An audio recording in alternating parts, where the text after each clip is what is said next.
बिस्मिल्लाहिर्रहमानिर्रहीम।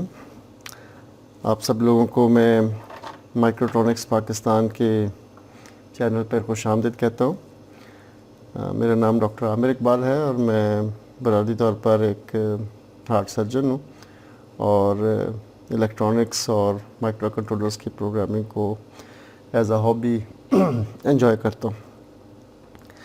तो मेरा बहुत अरसे से ये ख्वाहिश थी कि हम एक डेवलपमेंट बोर्ड बनाएं जिसके ऊपर बहुत सारी जो कॉमन सर्किटरी की चीज़ें हैं वो ऑलरेडी उसके ऊपर हमारे पास प्री प्लान्ड और या प्री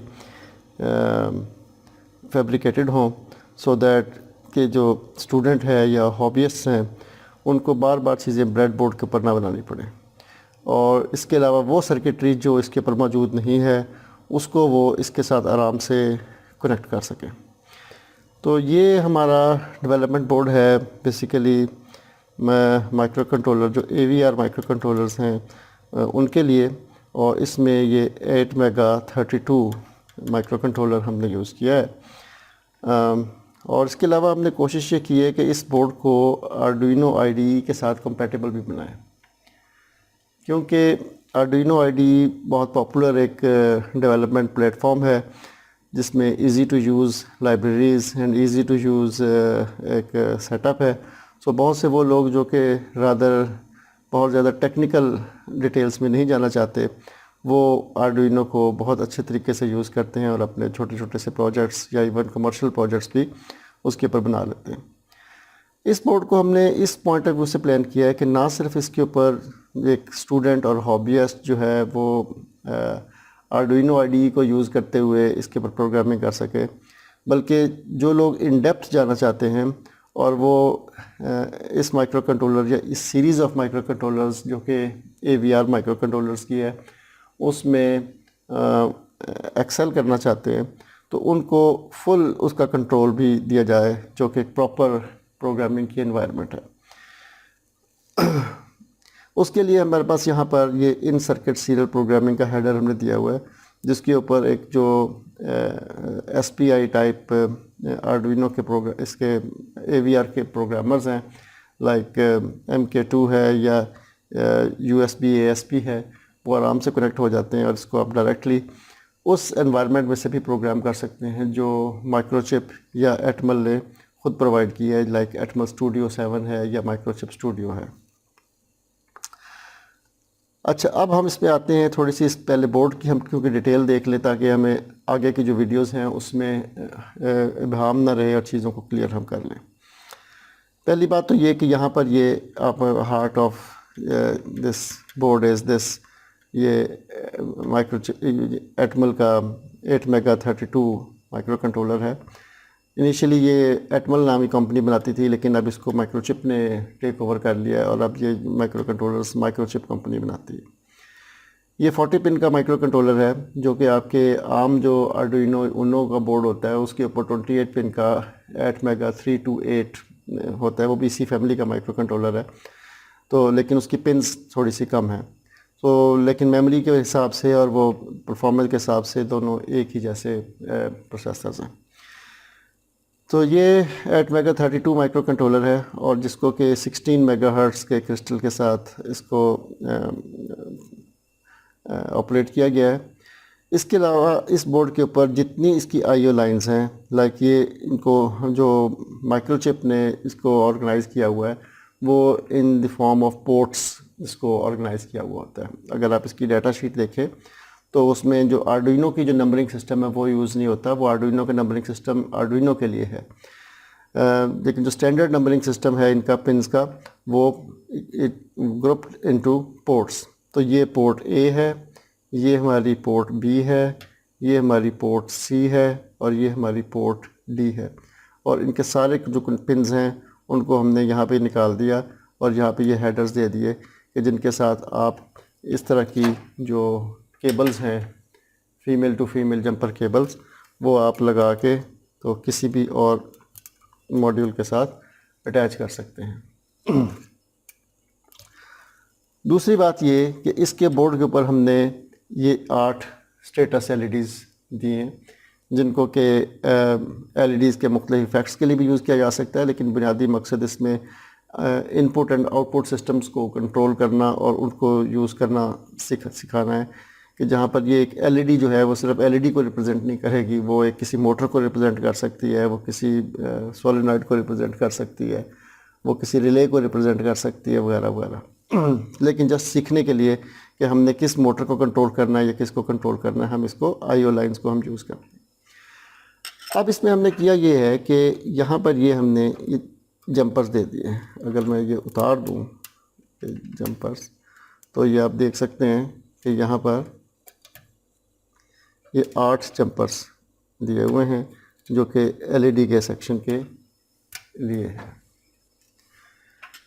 ये 8 जंपर, ये हेडर है जिसकी ये वाली साइड जो है ये इन पिन्स के साथ यहाँ पे जुड़ी हुई हैं, जो कि पोर्ट C की पिन्स हैं। पोर्ट C की पिन्स 0 से लेके तो 7 तक, या अगर हम इसको अपनी आर्डुइनो के इन्वायरमेंट में देखेंगे तो ये डिजिटल पिन 16 से लेके डिजिटल पिन नंबर 23 तक ये लाइंस इधर जुड़ी हुई हैं। और ये वाली साइड जो है ये आपकी इंडिविजुअल LEDs के साथ जुड़ी हुई है। सो अगर हम इसके ऊपर एक जंपर प्लेस कर देंगे लाइक दिस,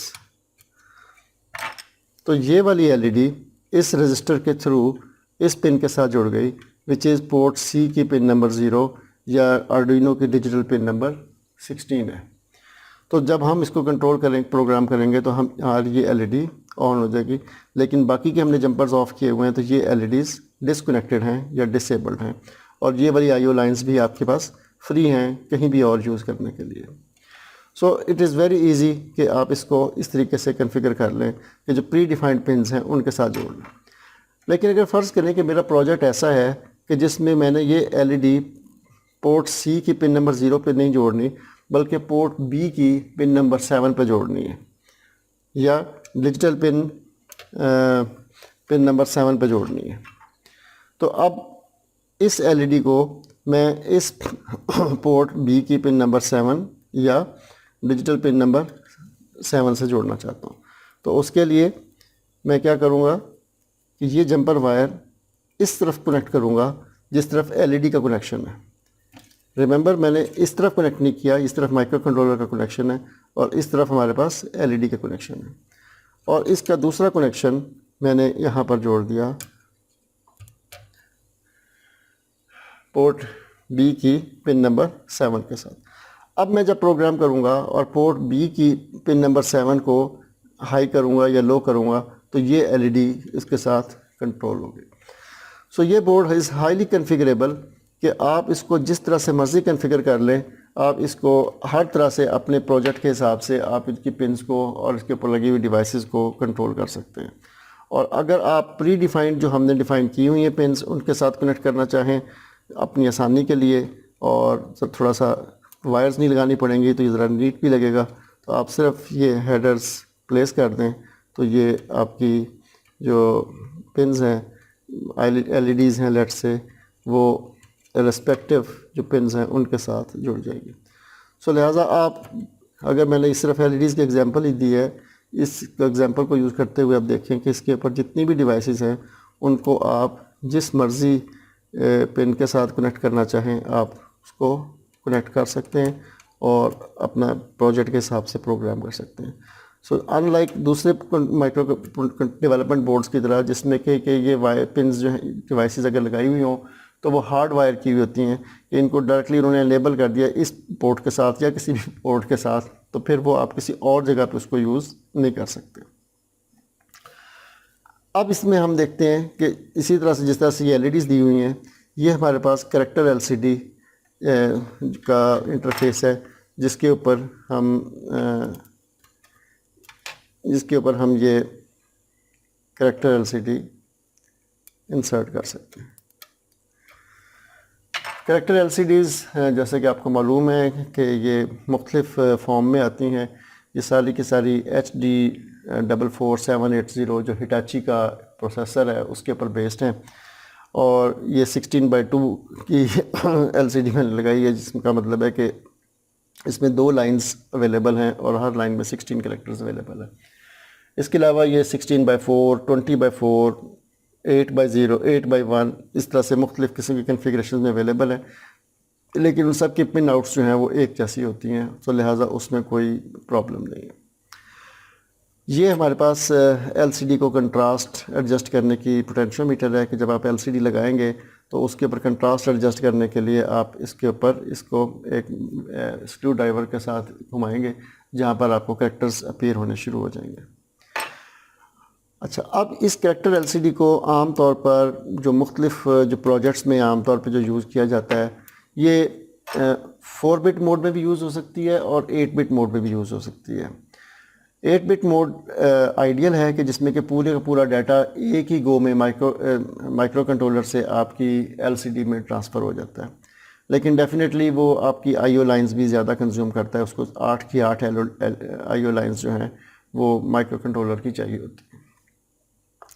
अक्सर जो प्रोजेक्ट्स और अक्सर जो हम इंटरनेट के ऊपर भी जो स्कीमेटिक्स देखते हैं उसमें किया ये जाता है कि इसको 4 बिट्स को यूज़ किया जाता है जो अपर 4 है, यानी ये पिन नंबर ये वाली ये और ये अपर 4 जो इसकी D4, D5, D6 और D7, ये जो पिन्स हैं इसके ऊपर जो 8 बिट का डाटा है वो 2 हिस्सों में भेजा जाता है। पहले हाफ बाइट पहले भेजी जाती है, उसके बाद हाफ बाइट दोबारा भेजी जाती है।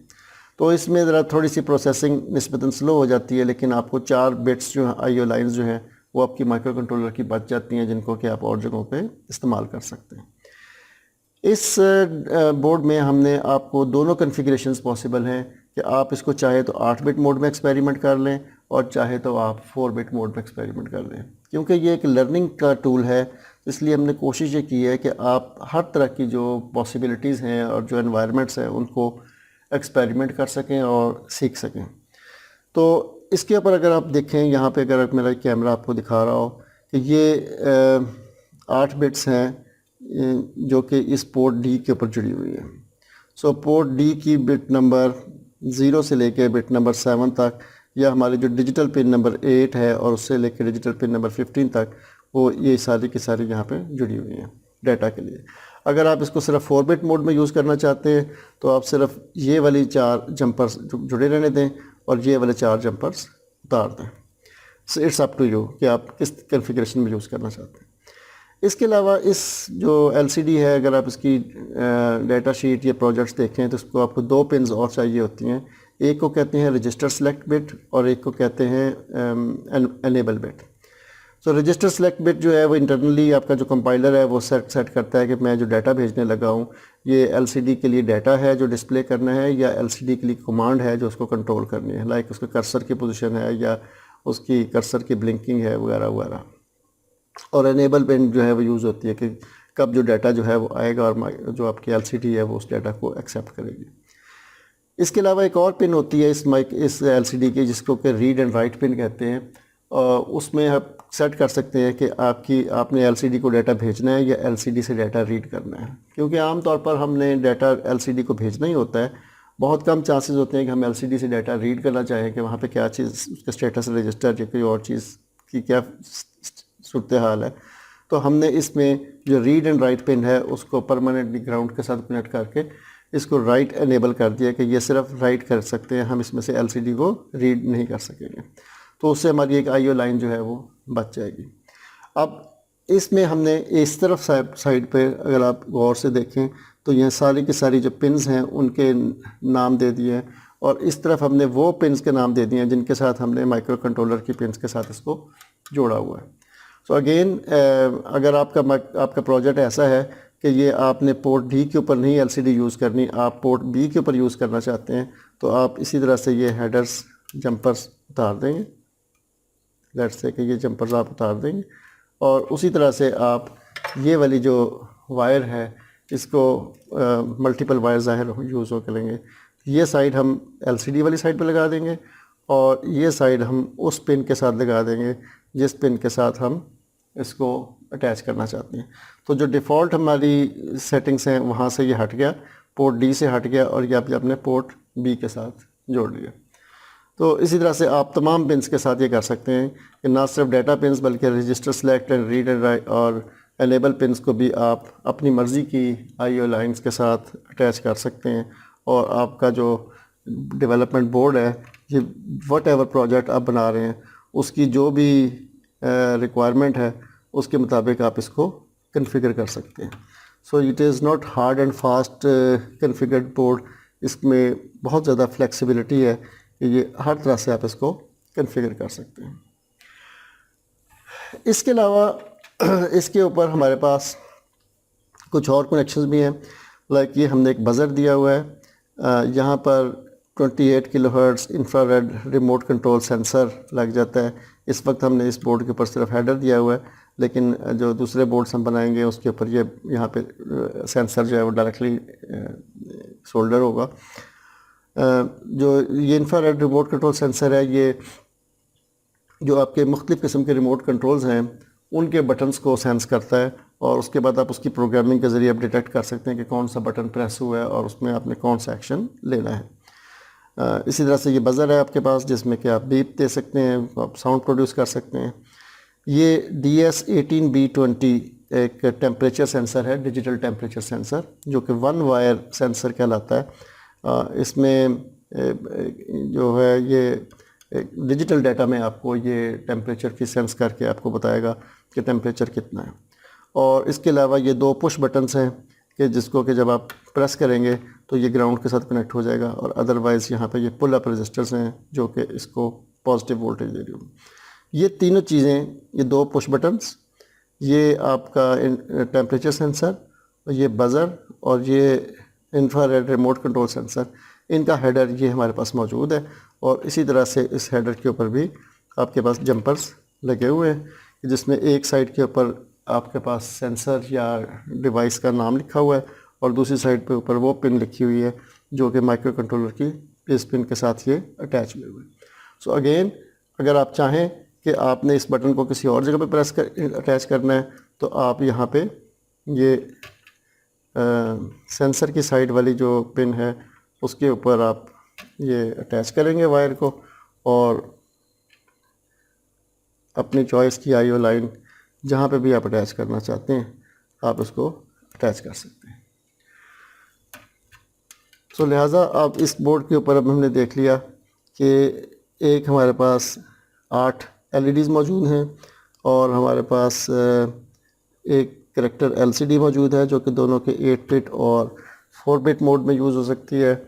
2 हमारे पास पुश बटन्स हैं, एक हमारे पास डिजिटल टेम्परेचर सेंसर है और एक हमारे पास बज़र है, और एक ये 38 किलोहर्ट्ज़ का जो इंफ्रारेड रिमोट कंट्रोल का सेंसर है ये उसका मॉड्यूल है यहाँ पर। ये इसके ऊपर रीसेट का बटन है। अगर आप रीसेट करना चाहें अपने किसी भी प्रोग्राम को, तो जिस वक्त प्रोग्राम एग्जीक्यूट हो रहा हो इस बटन को दबाने से आपका प्रोग्राम रीसेट हो जाएगा। ये आपको माइक्रो कंट्रोलर की डिटेल से आपको पता चल जाएगा। इसके अलावा ये 2 हमारे पास एनालॉग सेक्शन है, और ये कि सारी की सारी जो पोर्ट है, पोर्ट A, ये यूजुअली डिजिटल के तौर पे भी यूज़ हो सकती है और ये एनालॉग के तौर पे भी यूज़ हो सकती है। तो आप एनालॉग सेंसर्स हैं लाइक LM35 है या और कोई एनालॉग वोल्टेज है जो जिसको कि आप मेजर करना चाहते हैं तो वो आप इन पिन्स के ऊपर अटैच कर सकते हैं। बट रिमेंबर कि जो ये पिन्स हैं ये मैक्सिमम 5 वोल्ट तक वोल्टेज को टॉलरेट कर सकते हैं। अगर आपकी सोर्स सेंसर की वोल्टेज जो है 5 वोल्ट से ज़्यादा है तो उसको आप अप्रोप्रिएट रजिस्टर नेटवर्क लगा के स्केल डाउन करके जो 5 वोल्ट की सेफ रेंज में आ जाए तो फिर आप उसको दे सकते हैं। जस्ट एक्सपेरिमेंट करने के लिए कि अगर आप एनालॉग वोल्टेज का एक्सपेरिमेंट करना चाहते हैं तो ये हमने एक पोटेंशियोमीटर पे दिया हुआ है जिसकी एक लेग 5 वोल्ट पे जुड़ी हुई है और एक लेग जो है वो ग्राउंड पे जुड़ी हुई है, और ये सेंटर वाली पिन जो है ये आपके पास यहाँ पर इस हेडर के ऊपर आई हुई है। तो जब आप इसके ऊपर एक जंपर प्लेस कर देंगे लाइक दिस, तो ये वाली पोटेंशियोमीटर आपकी पिन नंबर A0 के साथ अटैच हो जाएगी, या पोर्ट A की पिन नंबर 0 के साथ अटैच हो जाएगी, तो जिसको आप एनालॉग डाटा रीड कर सकते हैं और उसके बाद उसको एक्सपेरिमेंट कर सकते हैं। तो इस जो पोटेंशियोमीटर है इसको जब आप मूव करेंगे तो आपको मुख्तलिफ वोल्टेजेस जो हैं वो आपके माइक्रो कंट्रोलर में आएंगे और आप उसके ऊपर एक्सपेरिमेंट्स कर सकते हैं। दूसरा पोटेंशियोमीटर जो यहाँ पे दिखाया गया है वो रेफरेंस वोल्ट्स को सेट करने का। रेफरेंस वोल्ट्स ये होते हैं कि आप तौर पे जब आप एनालॉग का एक्सपेरिमेंट करते हैं तो हम आगे पढ़ेंगे जब हम एनालॉग की जो सेक्शन आएगा तो उसमें हमने ये डिफ़ाइन करना होता है कि जो हाईएस्ट वोल्टेज जिसको आप अज्यूम करेंगे वो आएगी, वो कितनी वोल्टेज होगी, वो 5 वोल्ट होगी या 3.3 वोल्ट होगी या 2.5 वोल्ट होगी। तो उसके मुताबिक आपकी जो रेजोल्यूशन है वो आपके माइक्रो कंट्रोलर की वो सेट हो जाती है। आमतौर पर लोग इसको यूज़ नहीं करते और जो इंटरनल एनालॉग रेफरेंस वोल्टेज है वो 5 वोल्ट बाय डिफ़ॉल्ट होती है। सो बाय डिफ़ॉल्ट इंटरनली ये जो माइक्रो कंट्रोलर है ये रेफरेंस वोल्ट्स को आपकी वही वोल्ट्स को ले रहा होता है जो आपकी सप्लाई वोल्टेज आ रही होती है। यूजुअली वो 4.9 से 5 वोल्ट आ रही होती है। लेकिन समटाइम्स हम इसको स्केल डाउन करना चाहते हैं और हम कहते हैं कि नहीं, मैंने 2.5 वोल्ट्स जो है उसको एज अ रेफरेंस वोल्ट करना है। यहाँ पर ये रेफरेंस वोल्ट की पिन भी है ए रेफ के नाम से, तो हमने ये ए रेफ के नाम से पिन भी निकाली हुई है। अगर आप इसको इसके साथ कनेक्ट कर देंगे, जहाँ पे जंपर कनेक्ट कर देंगे तो ये वाला पोटेंशियोमीटर इसके साथ कनेक्ट हो जाएगा और इसके ऊपर आप वोल्टेज सेट करके आप रेफरेंस वोल्ट सेट कर सकते हैं। लेकिन बाज़ औक़ात आपके पास कमर्शियल रेफरेंस वोल्ट्स के आईसीज होते हैं जो कि बिल्कुल प्रिसाइज रेफरेंस वोल्ट्स प्रोवाइड करते हैं। अगर आप उसका सर्किट कहीं ऐसे लेते हैं तो उसकी पिन को आप यहाँ पर इस पिन के ऊपर जंपर के साथ अटैच कर देंगे। अब हम इसमें देखते हैं कि इसकी प्रोग्रामिंग कैसे की जाएगी। प्रोग्रामिंग करने के लिए जो स्टैंडर्ड, अगर आप प्रोग्रामिंग करना चाहते हैं तो आपको एक प्रोग्रामर यूज़ करना पड़ेगा जो कि एक बहुत सस्ता और अच्छा प्रोग्रामर मार्केट में अवेलेबल है, which is called USB ASP। ये USB बेस्ड प्रोग्रामर है, 400 रुपये का आराम से मार्केट में मिल जाता है। और इसको हमने यहाँ पर ये हेडर दिया है, इस हेडर के ऊपर आप ऐसे अटैच कर देंगे। इसकी जो प्रोग्रामिंग की वीडियोज़ हैं हम अलहदा से बनाएंगे। जस्ट वांट टू शो कि ये हेडर यहाँ पे अटैच हो जाएगा और ये वाला पार्ट आपके पीसी में लग जाएगा और पीसी से आपकी प्रोग्रामिंग डायरेक्ट इसमें हो जाएगी। जो प्रोग्रामर जब आप इस पर अटैच करेंगे और इस साइड को आप पीसी से अटैच करेंगे तो ना सिर्फ ये इसको प्रोग्राम कर सकेगा बल्कि ये इसको 5 वोल्ट्स की सप्लाई भी देगा तो आपको एक्सटर्नल पावर सप्लाई देने की ज़रूरत नहीं होगी, इसी के साथ ही ये इसको पावर लेता रहेगा। सो बार बार आप प्रोग्राम करना चाहेंगे जब तक कि आपकी प्रोजेक्ट जो है मुकम्मल नहीं हो गया, तो आपके जो पीसी है वहीं से आपको इसको पावर मिल रही होगी। इस प्रोग्रामर के साथ ये एक स्टैंडर्ड प्रोग्रामर है, तो इसलिए इसके साथ जो आप इस माइक्रो कंट्रोलर की हर चीज़ को प्रोग्राम कर सकते हैं, ना सिर्फ इसकी प्रोग्राम मेमोरी को बल्कि इसके फ्यूजेस को, इसके EEPROM को, everything can be controlled using this programmer. दूसरे लेवल के ऊपर जो प्रोग्रामिंग की पॉसिबिलिटी है वो आप अगर आर्डुइनो की आईडी के साथ प्रोग्राम करना चाहें तो आर्डुइनो जो है वो आपकी प्रोग्रामिंग करता है सीरियल कम्युनिकेशन के ऊपर, क्योंकि आर्डुइनो का जो एक बूट लोडर होता है जो इसके अंदर माइक्रो कंट्रोलर के अंदर पहले से बर्न किया होता है वो इसको रीड करता है। तो उसके लिए हमने इसको ये USB टू सीरियल कन्वर्टर है, FTDI 232 का बोर्ड, ये एक स्टैंड अलोन बोर्ड है जो अलहदा से मिल जाता है और इस बोर्ड के हिसाब से हमने यहाँ पे जो ये पिन्स हैं ये इस बोर्ड के हिसाब से हमने यहाँ पे रखी हुई हैं। सो डायरेक्टली जस्ट आप इसको इसके ऊपर अटैच करेंगे और इस साइड को आप अपने पीसी के साथ अटैच करेंगे और आपको इसका ड्राइवर पहले अपने पीसी में अटैच करना पड़ेगा और उसके बाद आर्डुइनो से आप जस्ट लाइक जैसे बाकी के आर्डुइनो को प्रोग्राम करते हैं आप प्रोग्राम करेंगे तो ये प्रोग्राम हो जाएगा, क्योंकि हम बाय डिफ़ॉल्ट इसके अंदर जो बूट लोडर है वो डाल के भेजते हैं जो कि आर्डुइनो की प्रोग्रामिंग के लिए यूज़ हो सकते हैं। एक बात याद रखें कि अगर आपने इसको USB ASP के साथ प्रोग्राम किया तो इसके अंदर मौजूद बूट लोडर इरेज हो जाएगा। तो वो बूट लोडर जो है वो हमारे पास वेबसाइट से और हमारे जो रिसोर्सेज हैं उनसे मिल जाएगा आपको। अगर आप इन केस को इरेज कर बैठे हैं तो दोबारा USB ASP को यूज़ करते हुए उस बूट लोडर को बर्न कर दें तो ये दोबारा आर्डुइनो के साथ कनेक्ट होना शुरू हो जाएगा। ये रही बात इसकी प्रोग्रामिंग की। अब हम थोड़ा सा इसकी पावर सप्लाई के बारे में बात कर दें। सो अगेन FTDI का बोर्ड जो है ये भी इसको पावर सप्लाई देगा बोर्ड को। आप इसको जस्ट कनेक्ट करेंगे और आप अपने पीसी के साथ कनेक्ट करेंगे तो पीसी से 5 वोल्ट इस पर आ जाएगी। इसकी पिंस की कन्फिग्रेशन अलबत्ता देखनी है आपको ज़रूरी होगी कि इसकी डायरेक्शन जो है अगर उल्टी लग जाएगी तो ये काम नहीं करेगा। तो आपको अपने FTDI के बोर्ड के ऊपर लिखे हुए होंगे सारी की सारी पिंस। तो इसमें इस साइड के ऊपर आपकी ग्राउंड है और ये VCC है और ये DTR पिन है और इसके अलावा ये TX है। तो अब नेक्स्ट सेक्शन जो हमारे पास रहेगा इसमें दिखने वाला वो है हमारी पावर सप्लाई। सो दो सोर्सेज हमने देख लिए कि अगर हम USB ASP अटैच करेंगे या FTDI का बोर्ड अटैच करेंगे तो यहीं से उसको पावर भी मिल जाएगी। सो आप प्रोग्रामिंग भी करेंगे और साथ ही उसको पावर सप्लाई भी देंगे, लेकिन उसके लिए ज़ाहिर है इसको आपके जो PC है उसके साथ अटैच करना ज़रूरी है।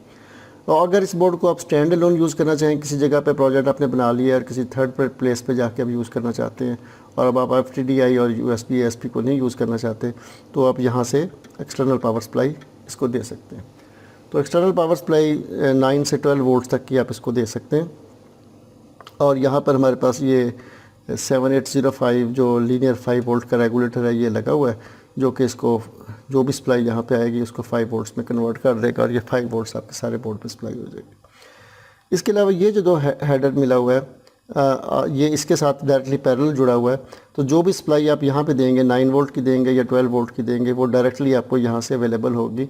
अगर आपके सिस्टम में कोई ऐसी मोटर लगी हुई है या कोई ऐसी सोलेनॉइड लगी हुई है जिसको 12 वोल्ट सप्लाई चाहिए और बाकी के कंट्रोल सर्किटरी को 5 वोल्ट की सप्लाई चाहिए, तो 5 वोल्ट आपकी ये माइक्रो कंट्रोलर के साथ आ जाएगी और आप 12 वोल्ट की या 9 वोल्ट की सप्लाई यहाँ से आउटपुट भी ले सकते हैं। सो यहाँ पे इन आएगी तो यहाँ पे आपको वही पावर सप्लाई आउट भी मिलेगी। और अगर आपके पास ये वाला बैरल कनेक्टर नहीं है तो आप डायरेक्ट पावर सप्लाई यहाँ पे भी दे सकते हैं। उसके बाद यहाँ पे ये रिवर्स पोलैरिटी प्रोटेक्शन के लिए हमने डायोड लगाया हुआ है, ताकि इन केस अगर आप पॉजिटिव और नेगेटिव अलर्ट लगा दें तो यहाँ से सप्लाई आगे नहीं जाएगी। तो यहाँ पे जो सेंटर जो पिन है वो पॉजिटिव होगी और जो बाहर वाली पिन होगी बैरल की वो ग्राउंड होगी। इसके अलावा इस बोर्ड के ऊपर हमने ये अगर आप देख सकें तो ये 3.3 वोल्ट का एक रेगुलेटर है 1117 ये भी लगाया हुआ है, ताकि आपके कुछ ऐसे मॉड्यूल्स होते हैं जो कि 3.3 वोल्ट पे चलते हैं तो उनको 3.3 वोल्ट सप्लाई दी जा सके। यहाँ पे ये हमारे पास एक हेडर है जिसके ऊपर ये सारी साइड जो है ये ग्राउंड सप्लाई है और ये सारी साइड जो है ये 3 जो हैं ये 5 वोल्ट्स की सप्लाईज हैं और ये 2 जो हैं 3.3 वोल्ट की सप्लाईज हैं। ये आपके एक्सटर्नल बोर्ड्स के ऊपर सप्लाई देने के लिए। यहाँ मैं एक वर्ड ऑफ कॉशन आपको बता दूँ कि कभी भी आपने इन दो के ऊपर यहाँ पे ऐसे कोई जंपर नहीं लगाना, बिकॉज जंपर लगाने का मतलब ये होगा कि 5 वोल्ट और ग्राउंड आपस में शॉर्ट हो जाएंगी और ये आपका बोर्ड जो है ये ख़राब हो सकता है, डैमेज हो सकता है। सो लिहाजा ये सिर्फ पावर सप्लाई आउटपुट्स हैं, ये 3.3 वोल्ट, ये 5 वोल्ट्स और ये सारी के सारे आपके ग्राउंड कनेक्शंस हैं आपके एक्सटर्नल मॉड्यूल्स को सप्लाई देने के लिए। और ये आपके पास 9 या 12 वोल्ट्स आउटपुट जो है वो आपके पास अवेलेबल होगी। ये आपकी पावर सप्लाई की LED है कि अगर बोर्ड को 5 वोल्ट सप्लाई आ रही है तो ये आपका बोर्ड ये LED ऑन हो जाएगी। सो ना सिर्फ ये कि इस बोर्ड को हमने ये किया कि आप 8MEGA32 के साथ ही एक्सपेरिमेंट करें, समटाइम्स आपके पास जो आर्डुइनो उनो के स्टैंडर्ड बोर्ड्स होते हैं, लाइक ये आर्डुइनो का नैनो बोर्ड है और इसके ऊपर जो प्रोग्रामिंग और सब चीज़ें जो है वो छोटी सी स्केल के ऊपर बिल्ट इन है, आप इसको भी इसके साथ यूज़ कर सकते हैं।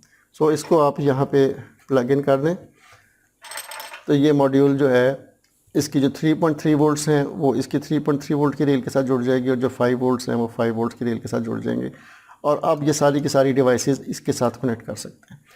इस मॉड्यूल की यानी आर्डुइनो नैनो की जितनी पिन्स हैं, डिजिटल पिन्स 0, 1, 2, 3 से लेकर 12 तक और ये एनालॉग पिन, ये सारी की सारी पिन्स यहाँ पर आपके पास एज अ हेडर अवेलेबल है। इनको हमने कहीं पे हार्डवायर या वो नहीं किया। इसको अगर आप फ़र्ज़ करें कि आप पिन नंबर D12 के साथ आप इस LED को जोड़ना चाहते हैं तो आप इस जंपर को उतार देंगे और इसकी इस पिन के ऊपर आप ये जंपर लगा देंगे और इसको आप इधर जोड़ देंगे तो ये आर्डुइनो नैनो की D12 जो है वो इसके साथ अटैच हो जाएगी और यहाँ से आप माइक्रो USB केबल जो है वो लगा के आप इसको डायरेक्ट प्रोग्राम कर लेंगे। इसके साथ ज़ाहिर आपको FTDI की ज़रूरत नहीं है क्योंकि इसके ऊपर बिल्ट इन आपका USB टू सीरियल कन्वर्टर मौजूद है। So you can experiment enjoy both environments. अगर आप चाहें तो 8MEGA32 के एनवायरनमेंट को यूज़ करें और आप चाहें तो आर्डुइनो नैनो को यूज़ करें जो कि 8MEGA328 माइक्रो कंट्रोलर जो इसके ऊपर ये लगा हुआ है, आप उसको भी एंजॉय कर सकते हैं। तो फ़ायदा इसका ये होगा कि इसके साथ आपको ये जो मुख्तलिफ जो सर्किट्स हैं जो अक्सर ब्रेडबोर्ड के ऊपर बनाने पड़ते हैं, ये सारे सर्किट्स ये आपको नहीं बनाने पड़ेंगे, ये सब बने मौजूद हैं आपको। आप सिर्फ इसकी वायर्स को उनके साथ जंपर्स के साथ कनेक्ट करें और जस्ट एंजॉय करें। तो आई होप ये आपको इंट्रोडक्शन पसंद आया होगा और ये बोर्ड आपको यकीनन यूज़फुल लगेगा कि ना सिर्फ ये कि आप अपनी प्रोजेक्ट्स इसके ऊपर कर सकते हैं, बल्कि इसके ऊपर ये सेल्फ़ लर्निंग के लिए हैं कि आप अपनी सीख सकें।